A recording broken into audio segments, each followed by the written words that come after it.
Бәріңе сәлем достар, сіздермен мен Бекзат. Бүгін мен каналымда өте күшті анимация шығатын болады. Сол видео басталмай тұрып, мен каналыма тіркеліп, лайк басып және де комментарий жазыңыздар. Ең күшті комментарийлер менің видеомда болады. Ал енді осы видео басталады.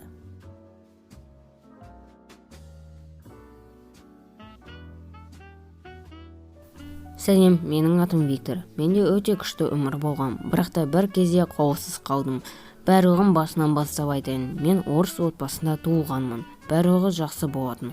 Ата-анам және де бауырым болған. Кіші кезінде барлық спортпен айналысып көрдім.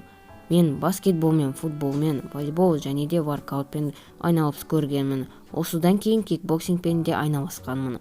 Бірақ та мектепте бітіргенде барлығы өзгерді. Күнде жыным ұстап жүрген.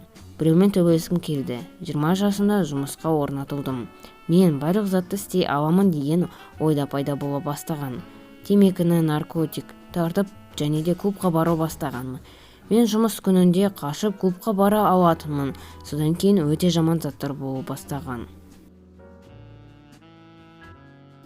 Қолымнан әлі айрылмағанда мен өзімді әлсіз сезіну бастағанмын. Ештеңке болмағандай жұмысқа кеттім. Маған өте жаман болды. Кешке досыммен бұрынғыдай спорт залға бардым. Барлық ауруға қармай жаттығу жасай бердім. Бұрын спорт залда 1 сағат шыдай алатынмын.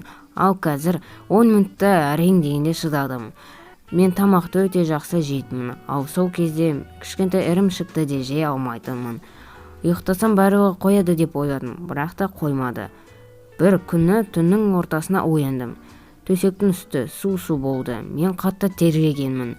Күн сайын қаттырақ теруе бастадым. Ал ішім үлкейіп кеткен. Мен оған мән бермедім.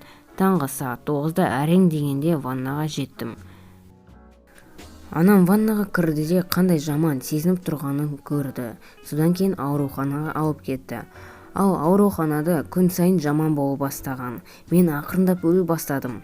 Тұра алмадым, жыбырлай алмадым да. Ауруымды айтты. Бактериалды менингит. Терім бәрі бүрпе және де өле бастаған. Осыдан кейін тағы да ауру пайда бола бастады. Сепсис. Саусағым өте арық және де қара болды. Маған дәрігерлер қолымды кесу керек деген. Оны операция өткізді. Содан кейін барлығы жақсы бола бастаған. Ауырым жоғалды. Қолсыз не істеймін деп жүрдім. Маған ата-анам, достарым көмектесу бастады. Басынан бастап үйрену керек болған. Есікті ашуға, тамақ ішуге және де тағы да басқа заттарды. 1 айдан соң үйрендім. Қолым жоқ болғаннан мені барлығы аяған.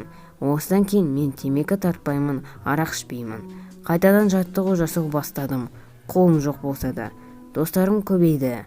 Ал осы протез кейде маған көмектеседі.